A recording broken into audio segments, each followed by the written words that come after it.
पूर्वं वयं वियोगक्षेपे किं कर्तव्यं तद् दृष्टवन्तः। अद्य वयं हरात् क्षेपः अधिकः भवति तदानीं किं कर्तव्यं तत् पश्यामः। तत्र उदाहरणमस्ति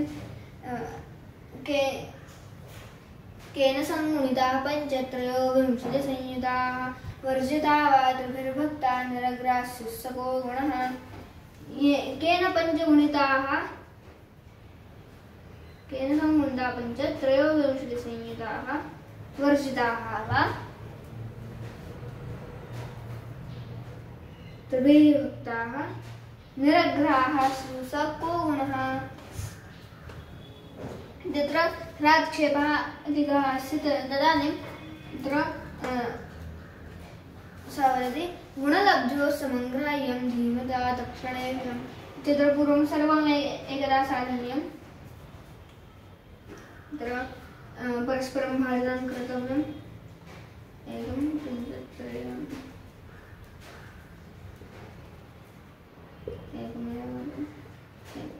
तत्र एकं क्षेपः त्रयोविंशतिः शून्यं च।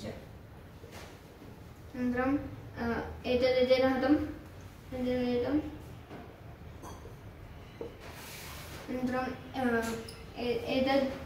एतेन हतम् एतेन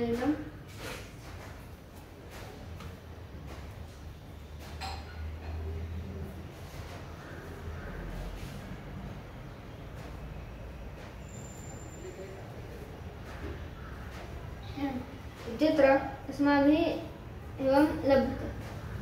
तत्र भाज्येन एतद् वक्तव्यम्।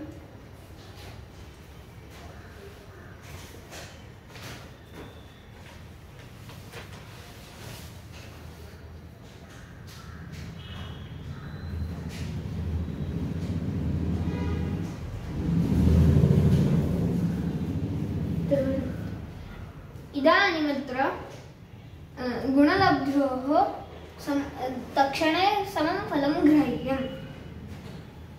तत्र पूर्वमेन तक्षणं कुर्मः। अत्र एकविंशतिवारं गच्छति तर्हि अत्रापि सप्तवारमेव कर्तव्यं नाधिकम्। अधिकवारं गच्छति 9 वारं गच्छति परं सप्तवारमेव स्वीकर्तव्यम्। तत्र समानं फलं ग्रहीतुं तदानीमेव समानं सम्यक् गुणलब्धिः लभतः। अस्यान्यः प्रकारः अस्ति हरतष्टेधनक्षेपे गुणलब्धिः तु पूर्ववत् क्षेपतक्षणलाभाढ्या लब्धिः शुद्धौ तु वर्धिता। इत्यत्र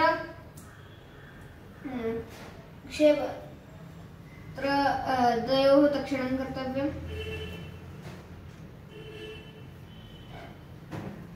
तर्हि तक्षणं कृत्वा अत्र 7 तथैव अत्र 2।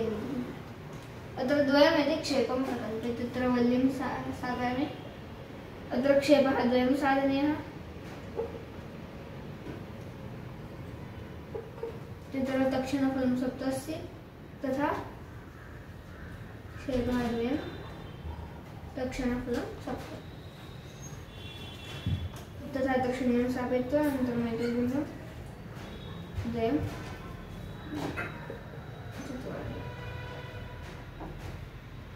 अनन्तरम् अत्र पुनः भाजनं कर्तव्यम्।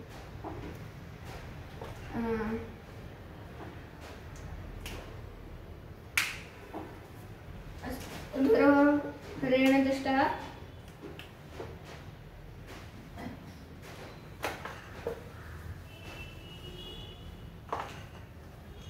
द्वयमेव लभ्यते तथा अत्र 1 लभ्यते। तत् क्षेपतक्षणलाभाढ्यं कर्तव्यम्।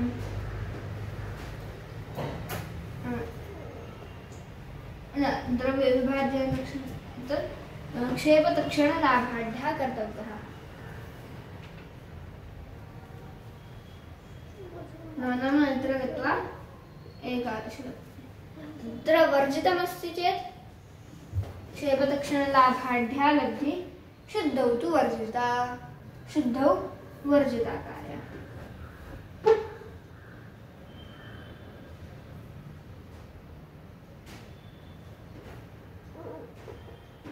तत्र वर्जिते कृते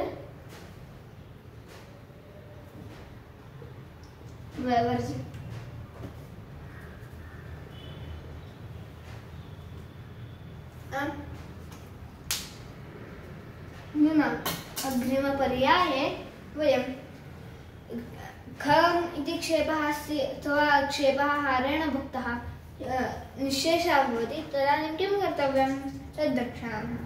नमो नमः।